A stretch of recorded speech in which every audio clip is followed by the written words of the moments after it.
The U.S. Senate has given final approval to a bill barring all imports from China's Xinjiang region. We get more from AP's Ben Thomas. The Senate has given final approval to a bill barring all imports from China's Xinjiang region unless businesses can prove they were produced without forced labor. Senator Marco Rubio. It basically says that you can't import products into the United States that are made by slave labor. He adds it's already illegal. It's been that way since the 1930s, and yet it's still happening. Rubio says many companies have already taken steps to ensure their supply chains do not include products made by the forced labor of China's Uyghur population, and those who haven't will no longer be able to make Americans unwitting accomplices in the atrocities. Meanwhile, the Commerce Department levied new sanctions targeting Chinese biotech and surveillance companies, a leading drone manufacturer, and government entities for their actions in Xinjiang. Ben Thomas, Washington. Authorities in Haiti say the remaining members of a U.S. missionary group who were kidnapped 2 months ago have been freed. The spokesman for Haiti's National Police confirmed that the hostages had been released, but did not provide additional details. Christian Aid Ministries said in a statement, "We glorify God for answered prayer. The remaining 12 hostages are free." The missionaries were kidnapped by the 400 Mawozo gang on October 16th. 2 of the hostages were released in November and 3 more earlier this month. Authorities have said the gang was demanding $1 million ransom per person. It was not clear Thursday whether any ransom was paid or what efforts led to the hostages' freedom. Stocks closed lower on Wall Street, with the Dow losing 0.08%, the S&P down 0.87%, and the Nasdaq dropping 2.47%. Spiraling infections in Britain, driven in part by the new Omicron variant of the coronavirus, rattled many in Europe on Thursday, fueling a familiar dread that tighter restrictions would scuttle holiday plans again this year. Much remains unknown about Omicron, but increasingly officials are warning that at the very least it appears more transmissible than the Delta variant, which was already putting pressure on hospitals from the United States to the Netherlands. With so many questions outstanding, uncertainty reigned over how quickly and how severely to crack down on Christmas travel and end-of-year parties. After Britain recorded its highest number of confirmed new COVID-19 infections since the pandemic began, France announced Thursday that it would tighten entry rules for those coming from Britain. South Korea is reversing course on its coronavirus rules. Reuters' Eve Johnson reports. Health officials on Thursday said a new spike in cases was forcing a rethink of Seoul's living with COVID-19 policy. Beginning Saturday, gatherings will be limited to 4 people, and all must be vaccinated. Restaurants, cafes, and bars will have to close by 9 p.m.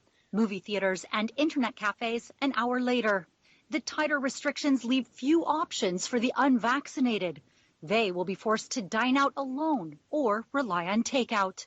South Korea was only 6 weeks into its living with COVID-19 policy, which had placed no curbs on opening hours and allowed gatherings of up to 8 people, regardless of their vaccination status. But during that time, cases surged 5-fold. The new curbs will remain in place until early January. That's Reuters' Eve Johnson. Authorities say at least 5 people died when a powerful storm system swept across the Great Plains and Midwest, spawning hurricane-force winds and likely tornadoes in Nebraska, Iowa, and Minnesota.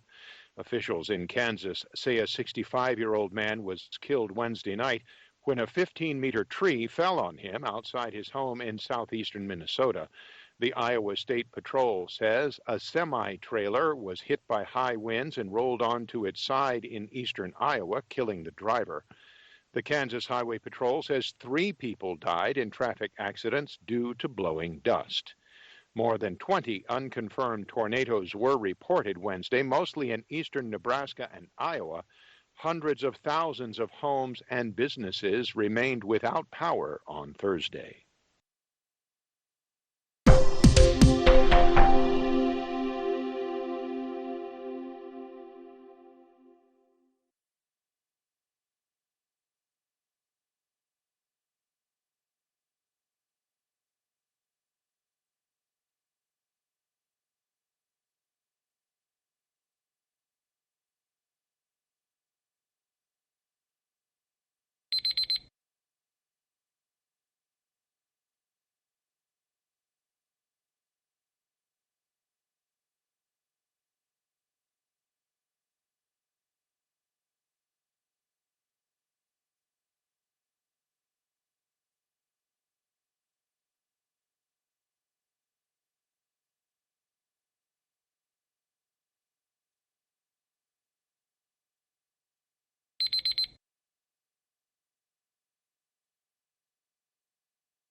Hi, thank you for watching. I hope the videos are useful for you. Please subscribe to my channel using the button below.